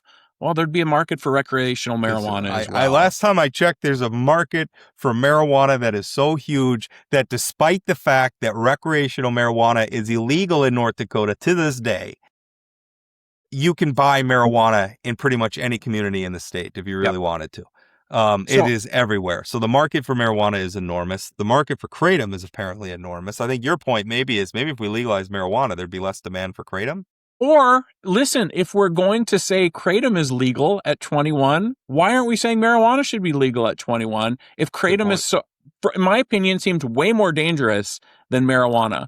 And, maybe it's that we have somewhat of a, forward looking, but Kelly wants to ban all of it, and maybe that's the way to go if we're going to have marijuana banned. But I'm also amazed Americans for Prosperity has come out against this ban. I've seen it on social. So when he first announced this thing, I was like, oh, this is going to be easy. But it does seem like there's going to be some powerful retail and libertarian folks that will be against this. There's some risk in this. There's some political risk in this. If he calls a special session and then the legislature rejects him entirely, he's going to have some egg on his face. But this is what leadership looks like. And again, I don't think we've seen the scope of the problem. I had some people texting me saying, I wasn't sure where you were going to come down on this, Rock, because I tend to be a little bit of a libertarian. And I've been for legalizing marijuana for a long time, back when saying that out loud publicly was kind of risky. People were like, oh, wow, that's really extreme. You want to legalize marijuana. This was obviously decades ago now. But, the kratom stuff, again, I don't know. I think at the very least, we have a serious labeling problem. We have a serious public, I think the best way to describe it, a consumer protection problem. At the very least, if you want to buy kratom, you should understand what you're getting, what is actually in the package, and also the dosage that, from one package to the next, because I'll tell you, I don't see a lot of professionalism in some of this packaging and stuff either. It's scary. I would not, even if I was interested in taking kratom, I think I would be a little scared of what exactly is it am I buying here? What am I putting in my body? You mentioned that you were for marijuana legalization before it was cool. It's still not 50% plus one cool, but it's getting there. But part of the sales pitch to me on recreational marijuana is that we do regulate it, that we would regulate it. We would have truth in labeling. And so that's what we need on this. Well, part of the problem is like if you buy marijuana on the black market from a dealer, how do you know you're not getting something gross in there? Right. Or something, or a different drug or something. And granted, drug dealers maybe aren't inclined to give away drugs for free by putting them in marijuana. They're also probably not the most ethical people in the world. Well, not ethical, maybe not hygienic, maybe not. You don't know. You don't know. We have more confidence if we put it on the market, and it's like a company, and they get inspected, and the labeling has to be precise. There's a story to tell out of that conversation I had with Drew Wrigley, where he said somebody from his lab went out and just bought this stuff and tested it and said there's stuff in there that people had no idea about. Right. And you can buy it at a convenience store. That you can just buy that a child could buy at the convenience store. Yeah. That's scary to me. Yeah. So I think, again, I think synthetic, easy, and then the real fight will be about the real kratom and how that works. Again, I think if you're going to ban it, you might as well ban it. I'm kind of with the governor. I say ban it all, and then come back during the regular session. Let them come in and make a case. Let reputable people come in and make a public case for why this stuff should be legal, and why we should roll back a little bit from the ban. I would be very comfortable with that. So I think that's where I'm at as well, is that, maybe, and I know that there's going to be smoke shops and other places that will be really upset because it is such a big part of their business, which again is a pretty good indicator of why we need to do something here. Right. There's a massive market for this that I had no idea existed. And part of me is thinking too, am I just getting old to where I'm not hip to what the kids are up to these days? It's really funny. I drove out, we went to Medora on Sunday, and there was a huge billboard for a smoke shop and just said kratom across the thing. And if it wasn't for this special session, I wouldn't have paid attention. Blown right by it. And yeah. I'm seeing, I guess it's like you buy a red car, you see red cars everywhere. Maybe some of that's going on, but I had no idea this was what it was. And there's a reason. It's not just our state. Other states are starting to take action. The DEA is starting to engage. And Lord knows not everything the DEA does is right, but at the very least, I think Americans are being told. I don't think most Americans know what kratom is, and maybe they're going to try kratom. Maybe they're going to run into some addiction issues. They're going to run into some other issues about that.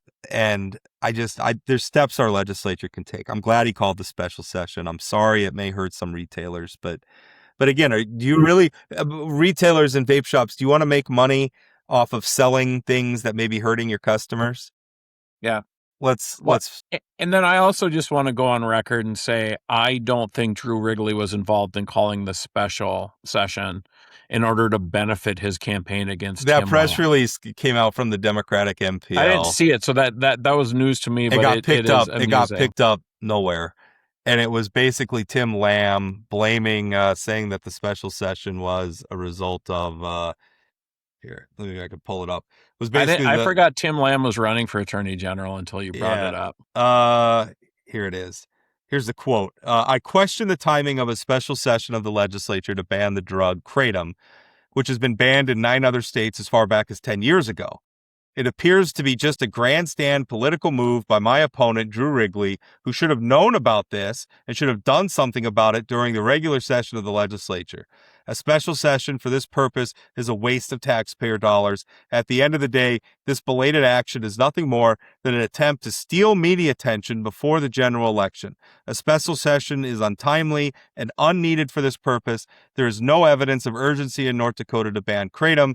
If Wrigley was serious about consumer protection, he would have pushed to pass the Kratom Consumer Protection Act sooner. What's more important is a moratorium on data centers. Also, we need to pass the free school lunch program. These are major issues in our state. I don't think anybody's saying that those other things are not important debates, but the idea that Drew Wrigley did this to get himself media attention, I think is a little silly. And this thing about we can play those shoulda, woulda, coulda game. I didn't know what kratom was till last week. I'm not going to blame our legislators for maybe banning something. They had no idea what it was. So the only criticism I would have is, we do have public health officials, state health officers, those kind of folks who are supposed to be on the leading edge of sort of figuring this stuff up and educating legislators. I'm like you. I didn't know what it was until I started hearing about these bans. I do wonder if there was somebody who had the foresight to bring the bill forward, and if other states really were banning this 10 years ago, if maybe the legislature should have spent a little more time. I think they should have picked up the study, frankly, so we'd be a little bit further along right now. But again, shoulda, coulda, woulda, you're right. But I do want to talk about... Go ahead. I'm sorry. Our regular sessions are crowded. There's a lot of other issues that are competing for attention. This just wasn't on anybody's radar. I'm glad that once it got on our governor's radar, he said he didn't know what it was either. Once it got on his radar, they acted. Once it got on the attorney general's radar, they acted. Good for them. Well, and how about the fact that the governor admitted that he had an old text from somebody telling him a year ago they should ban this stuff? That's only Kelly Armstrong would admit that proactively, that somebody had warned him about this a year ago. I do want to talk about the politics of the special session, though. What I think is going to be interesting is that delayed bills committee. Because we know there's going to be data center bills. We know there's going to be other bills that come to that delayed bills committee. I'm not sure if I was on the ballot in November that I would want to be on that delays bills committee and taking difficult political votes this close to the election. We usually take difficult political votes 18 months before the election. People forget about them. But to do it in the first week of September, right around Labor Day, if I was a legislator, I'd be begging off of that committee. I have a feeling you're going to see a lot of lawmakers from even-numbered districts on that. Yeah, I think that's right. Who are not on the ballot this cycle. We'll see. Maybe I'm going to challenge the leaders to only put odd legislators. But there's going to be some grandstanding. Somebody's going to put in a ridiculous data center, and not even necessarily. The moratorium bill is going to get introduced. There's no doubt about it. Right. And if it gets to the governor, I have a feeling he's going to veto it. As well, he should. And did you see, first of all, it's not going to get to the governor's desk, I can't imagine. But did you also see Scott Meyer was in the press saying that he thinks there's going to be a school meals bill that comes forward in the special session? I still can't figure out the thought process behind Yeah, If they couldn't get it done during the last special, why would it? I was reading that report, and it came off to me more like they asked him, and he was kind of like, "Yeah, it could be." Maybe I've heard. Yeah, yeah. I mean, it wouldn't surprise me if someone did, and it might be that might be smart politics too to make them block it again. But I mean, at this point, it's not. At this point, I think the constitutional amendment's on rail. Even the argument that I believe in, that I'd rather have it in the statute. I don't think it's going to stop people from voting for it. Yeah, I think the only people who could potentially switch their votes are the people who said, I'm not voting for this because I don't think they're going to get the signatures. And there were some of those legislators. They were so wrong because people, maybe they would flip. But yeah, I can't imagine there's a scenario where people are going to flip now that voted against it at the last special session. They are not going to. Yeah, they are not going to head off. They are not going to head off the special session, or the I should say the constitutional amendment. Right. It's going to pass. Let's talk about Doug Burgum's legacy. I had a column about it, and it's in the context of this stupid reflecting pool liner thing, which simultaneously is both a stupid issue and also a really important issue. Like, the president of the United States should not be disinvested in the lining of the reflecting. I mean, we all want our national monuments to look nice, et cetera, et cetera. But we're at war in Iran. We got a lot of things going on. This should not be part of the president's time, but he invested himself in it. And, he got a contractor. It was one of his cronies. It was a no-bid contract. They did some shoddy work. The reflecting pool started looking bad. This embarrassed the president, who had put himself at the forefront of making, and it was making partisan attacks on like Democrats and stuff about how the reflecting pool didn't look good. He was going to make it look good. They did a bunch of shoddy work and ended up not looking good, and then tried to blame, extremists and terrorists and vandals, for doing it. And to the point where some people were facing criminal charges. And then the Trump Department of Justice, led by the U.S. Attorney for Washington, D.C., Jeanine Pirro, who is a former Fox News host, former federal judge too, or maybe federal. Was she a judge or was she just a prosecutor? I think she was a judge, but she's also like personal friends with the president, right? I mean, they have a close relationship. Absolute Trump's loyalist, shows up in court and says, essentially, it wasn't vandals. It was. And they quoted the Interior Department saying that they have proof that it was shoddy work. Well, saying that the Interior Department finally made, they had filed the charges, everything, but then saying that the Interior Department made available evidence that made it clear that this was vandalism that this was not vandalism, this was shoddy contractor work. And I mean, again, you get into a criminal court, you have to prove your case beyond a reasonable doubt. I think it's obvious to any observer that what happened with it was bad contractor work rather than vandals. But Trump invested himself in the idea that it was vandals, and it has set off a whole thing. And what I wrote about, like with Doug Burgum, is this is his legacy now. We were at TEDx in Fargo, and I talked to a lot of people there. In that, I mean, you think like that, the group of people who go to TEDx Fargo, those are Burgum people, right? A lot of people that know him, that worked with him, that were mentored by him, that have done business with him, that are friends with him, who talk a lot about his leadership in Fargo, his leadership in the state, his leadership in the business community, and all things that I think you really can credit to Doug Burgum. He's achieved a lot of great things. There's no question about it. And then I bring up the fact, his service during the Trump era, or specifically during Trump's second term, and, his willingness to carry the president's rancid water. And I said, they didn't want to talk about that part. Like, they were kind of like, they would grimace or kind of frown or shake their heads. And it's like, but that's going to be his legacy. Right. The New York Times, by the way, has a report out today continuing more of this. And the report is about an intense meeting in the Oval Office in which Jeanine Pirro reportedly, and again, this is the New York Times, so I mean, it's not like this is just some random X account, where she basically pointed the finger at Burgum and said, called him a liar. I'm looking for the exact quote, but I mean, she basically accused him of lying. And by the way, Doug Burgum himself after that filing by Trump's Department of Justice and his loyalist U.S. attorney, the filing basically saying the Department of Interior didn't make. Doug Burgum's doubling down on social media saying, oh, it was absolutely vandals. Chad, it's ridiculous. And even going into all of this and the charges being filed, Burgum was on CNN with Dana Bash, where she was sort of pushing him a little bit. Yeah, I on posted this. that video. Yeah. Yeah, and he basically just said, no, we've got video of the vandalism and all these different things. And then, this thing gets thrown out and he comes right back and says, no, we provided them with video of this vandalism. And if you read the court documents, it's pretty clear that it's the Interior Department's communications that told the Department of Justice this couldn't have been a vandal. This is shoddy craftsmanship by Doug Burgum's friend and Donald Trump's friend. But the fact that does Burgum know he's lying? Does he know he's doing this? Or is he just do they just get taken over once they're in Trump's aura that they'll just, this is crazy stuff. It's like, don't believe what your eyes are telling you stuff. This is the lead of the New York Times that was published yesterday, August 4th. The lead says Jeanine Pirro had it up to here with Doug Burgum. The famously voluble U.S. attorney for the District of Columbia strode into the Oval Office late Monday with her future on the line, and the Interior Secretary, whom she privately called an incompetent liar, in her crosshairs. Wow.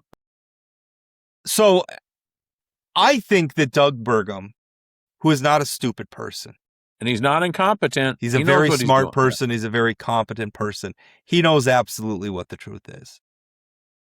And this is worse. To me, this is worse than if he was a stupid person and just actually believed this nonsense. He's not a stupid person. He knows what the truth is.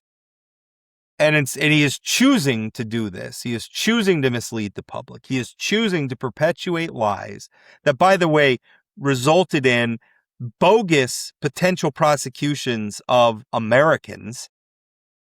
He's choosing this because the calculation that he is making is that it's better for his political career to be absolutely loyal to Donald Trump than it is to tell the truth. That's where he is at. And I guarantee you, if tomorrow Donald Trump changed his tune, this is unlikely. He's not going to do this. But let's say tomorrow Donald Trump changes his mind and says, it was vandalism. Doug Burgum would absolutely change his mind too. He would absolutely turn tail, despite his absolute assurances that it was vandals. And we have the video evidence. We have all this evidence that it was vandals.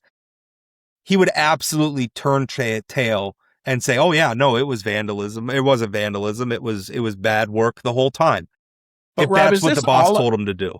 Is this all about the delusion of being president? Is that what this is all about? Doug Burgum thinking that he's going to somehow become president, which is delusional because there are so many people in line ahead of him. J.D. Vance, the Trump boys, Marco Rubio, all these different people that the president's going to support before Doug Burgum, no matter how attractive Donald Trump finds Doug Burgum's wife, which is also a whole creep level of him consistently commenting on Catherine Burgum's level of attractiveness. Or any woman in his orbit, by the way. But is it just Doug Burgum thinks he's going to be president and this is the path? Is that why? I don't understand. You build this incredible legacy. Hell, I was out at the presidential library this weekend, which, by the way, incredible work. This thing is awesome. Rob, go. I know you're I'm going. So excited. I'm so awesome. Excited. But why is that not Doug Burgum's legacy? Because he's doing this now. What's that? Because now he's doing this. Yeah. Why even if he had a billionaire who did all this stuff, great stuff in North Dakota, and instead, this is your legacy. And even the presidential run, as quixotic as it was, even if he got to the end, he folds up the campaign and says, gave it a shot. It didn't land. And then goes and does something else. He still has a great legacy. But I don't know. I look at this and it's like, this is demonstrably untrue. This is demonstrably, the emperor has no clothes on. And you are one of the people who are unwilling to say it. And willing to prosecute somebody. Put Americans in jeopardy. A former Olympian was one. Not that matters. It could be a Joe Blow off the street. Doesn't matter who it was, the identity of the person. They didn't do this. You know they didn't do this. And yet you're willing to perpetuate this because of politics and loyalty to the president. It's grotesque. It's indefensible. Yeah, no, I agree. And it's embarrassing. It really is embarrassing. I don't understand. I don't understand what he's doing. And I don't know. Maybe you're right. Maybe that is his delusion, right? I don't think he's deluded about a lot of things. Maybe he really is deluded that he could be president one day, and maybe that's kind of his thing. Like his whole thing is I took shots that other, things worked out for me that other people did. People bet against me and I overcame the odds. And that's great. And I wouldn't begrudge him running for president again. All things, setting everything else aside. If he thinks he can do it, he should try to do it because it's America. It's a free country. Do what you want. If you think I would have been a heck of a lot more excited about that prospect if he hadn't been Interior Secretary and done what he's doing right now, though. Right. And I think the worm's going to turn. I think Americans are getting tired of a lot of this stuff. And maybe that's wishful thinking. Maybe that's me saying this stuff the whole time. And maybe I just want it to be true. But there's a part of me that thinks maybe it's starting to be true. I think maybe it's starting to be true in North Dakota, where independents in particular, like the absolute loyalists, I think are just not going to have the sway. Even Trump himself, like all these like national world leaders, even like the markets aren't reacting to him the way they used to react to him. The man is fading. And, and it kind of paints the picture of Trump being Doug Burgum being this desperately loyal sycophant, who's on a sinking ship.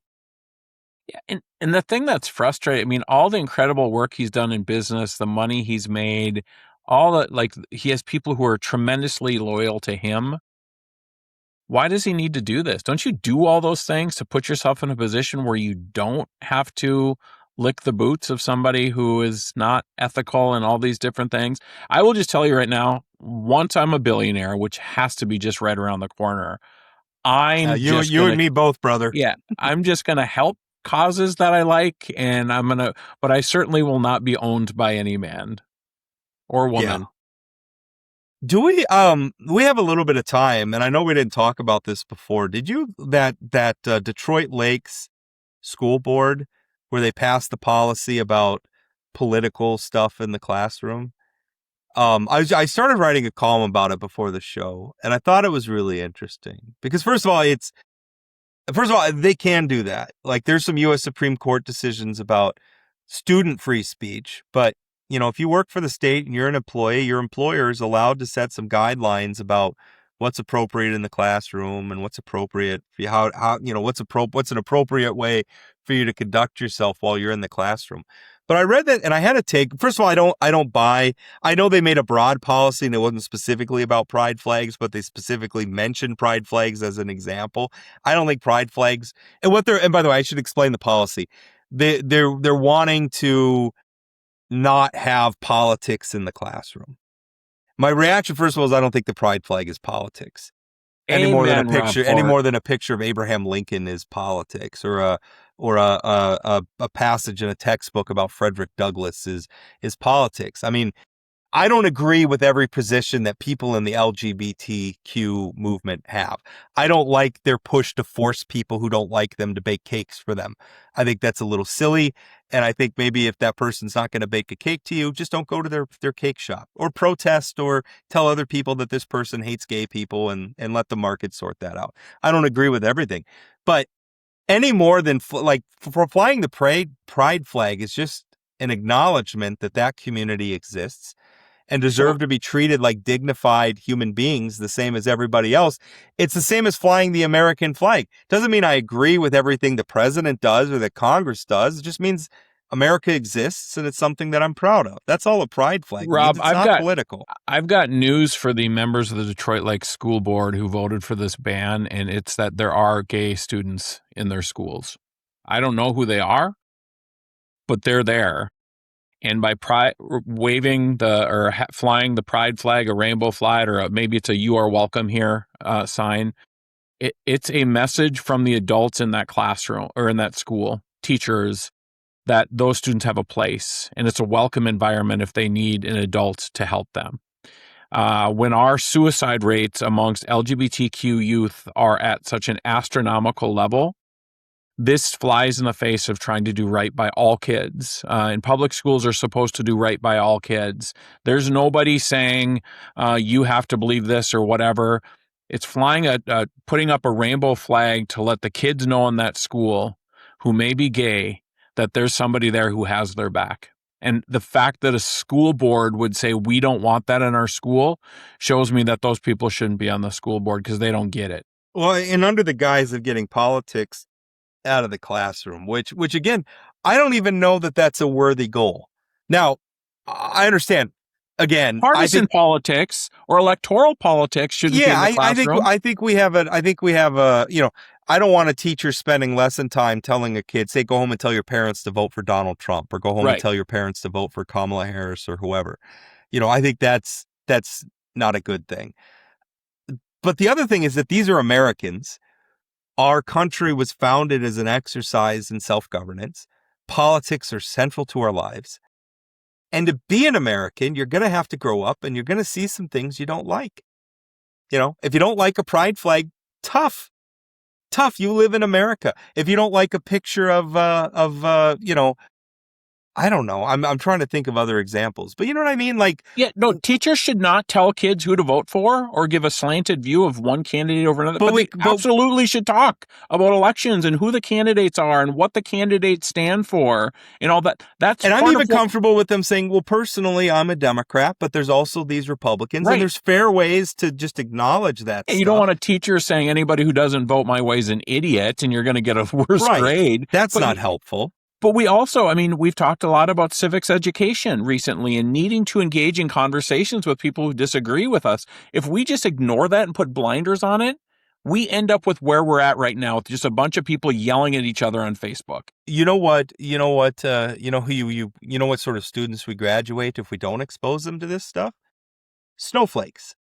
Who are going to melt at the first sign of opposition. Like, you need to understand that there's a big, diverse world out there, and not everybody is going to see things as you are. There's going to be people out there who take a position on a data center, or take a position or they say I'm a socialist or whatever, and it's going to make you mad. And they're going to say things, you know, I want to ban police departments. Like, that's objectively stupid, and it makes me upset when people say that. But those people exist in the world. Right. And, you know, again, it's okay. It's okay. Yeah. Like, this is America. Like, we want a free society. Guess what the price of admission is? You're going to see and hear some things you don't like. Toughen up a little bit. And there's some real idiots in this world. I mean, that's really just the reality of it. And they're all of them disagree with us. Yeah. But we're never idiots. Again, the Detroit Lakes School Board is focusing on something that doesn't improve the learning environment or the student outcomes. Like, they should be focusing on how to create the best learning environment for all students and not be so scared of people who have a different opinion. And it's sad to me. Yeah. But again, I think ultimately students in Detroit Lakes are the ones who are going to get hurt by this decision, and it's going to be marginalized students that the school board doesn't even realize exist. Also, I don't have a problem with some people being offended. Like, I don't have a problem with offending the sort of people who get upset about, you know, white supremacists might not like, you know, that Frederick Douglass is in the textbook. Fascists might not like what a teacher has to say about Benito Mussolini. And people who hate the fact that gay people exist might not like a pride flag. I'm okay with them being offended. That doesn't really bother me that much. Now, again, I don't want any teacher. We're not, the goal is not indoctrination here. But we can acknowledge that these things, I feel the same way about religion, by the way. Do I want us to post the 10 Commandments on it in every classroom? No, I think that's state-sponsored religion. I think it's unconstitutional. Do I want teachers to feel free to have conversations about religion and the way it interplays with our society, both in ways that are positive and negative? Yes. The kids are going to be exposed to this when they go out into the real world. Let's talk about it. Let them have some education about it first. And the good teacher, which almost all of our teachers are good teachers, the good teachers are going to approach it the right way.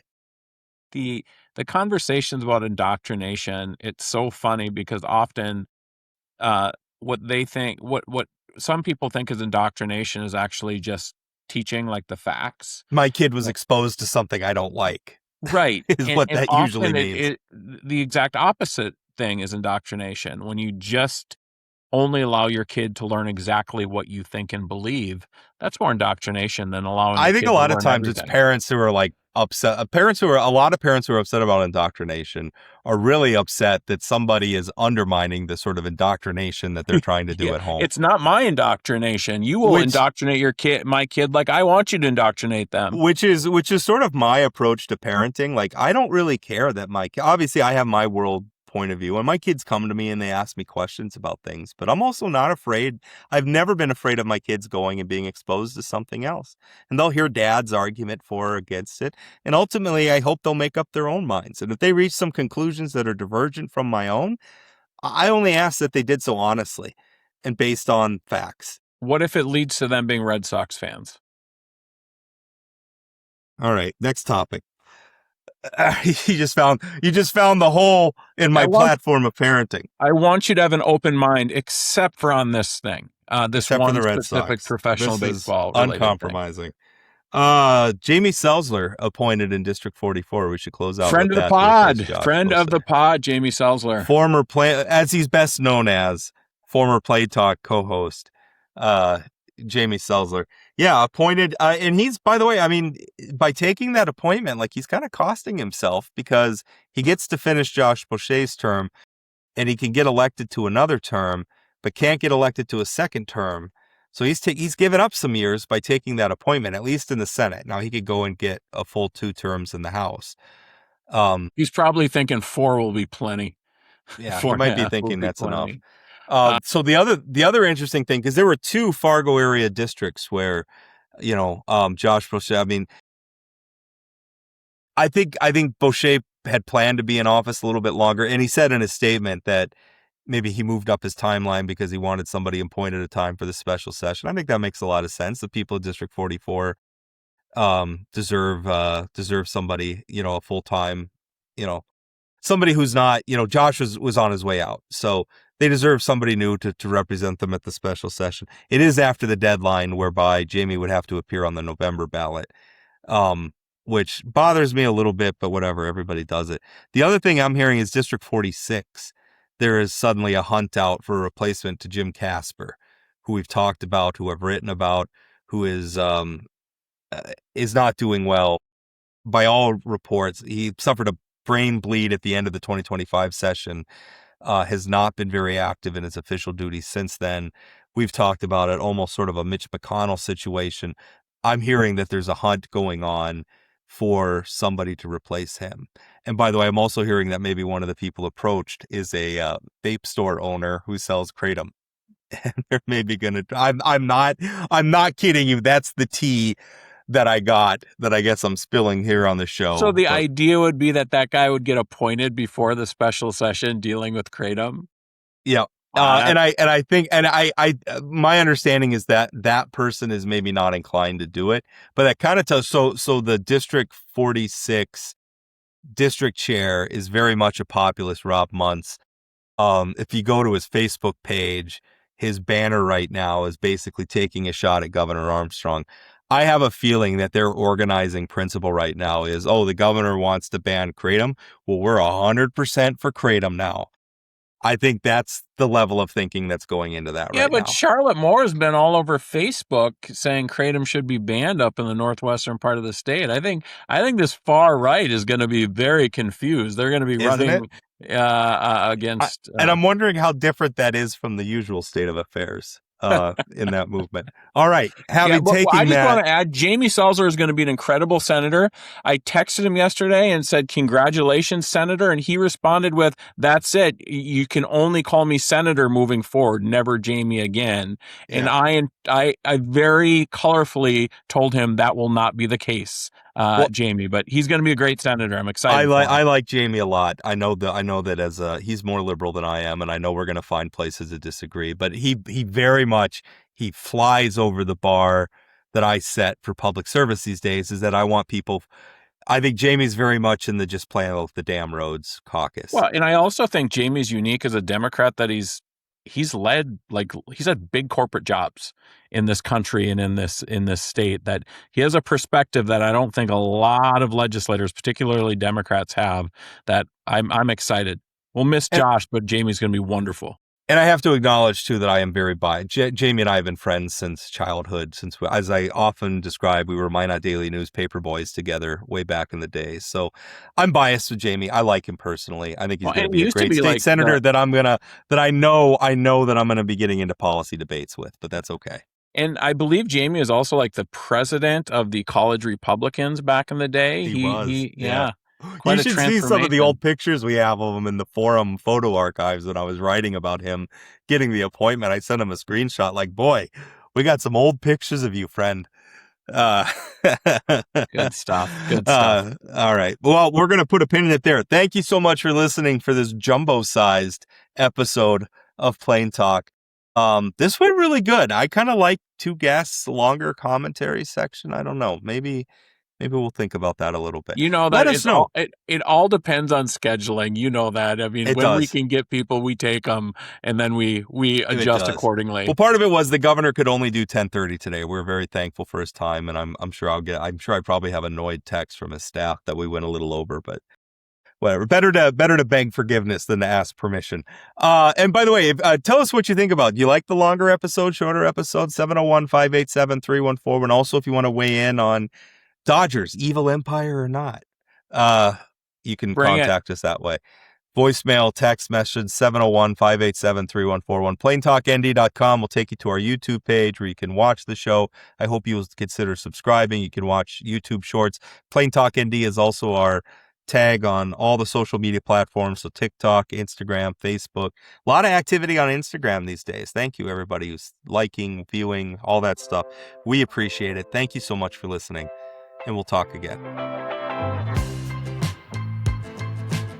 That's it for today on Plain Talk, the voice of North Dakota politics. Plain Talk is a production of Forum Communications Company. Got a question, comment, or suggestion? Leave us a voicemail or send us a text message at 701-587-3141. That's 701-587-3141. If you haven't subscribed to Plain Talk yet, you can find us on YouTube or your favorite podcast platform like Spotify or Apple Podcasts. For those of you who are already hooked, give us a rating or review. And don't forget to share or tell a friend. Special thanks to my co-host Chad Oban, and from myself and everyone at Plain Talk, thanks for listening.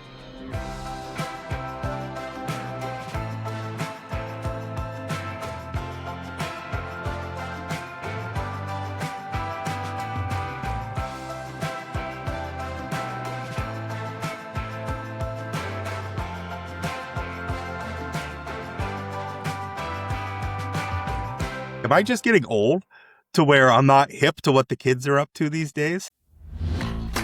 Today's program is sponsored by the North Dakota Association of Rural Electric Cooperatives, representing locally owned electric co-ops that power homes, farms, and businesses across rural North Dakota. Electric cooperatives are committed to reliable, affordable energy and strengthening the communities they serve. Learn more at ndarec.com.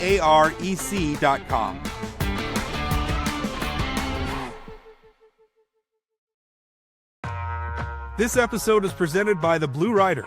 Check out the Blue Rider in downtown Minot for a laid-back vibe and outdoor patio and 16 beers on tap. They've got live music, trivia nights, and one of the deepest record collections around. Plus fair prices, friendly faces, late-night favorites like grilled cheese and pizza. The Blue Rider, serving Minot since 1994. Good drinks, good music, good people. The North Dakota oil and natural gas industry works here, and works here, and here, and even works here, by creating 60,000 jobs statewide and generating billions of tax dollars annually to support our infrastructure, flood protection projects, and our schools. North Dakota Oil and Natural Gas, advancing the possibilities. Learn more at ndpetroleumfoundation.org.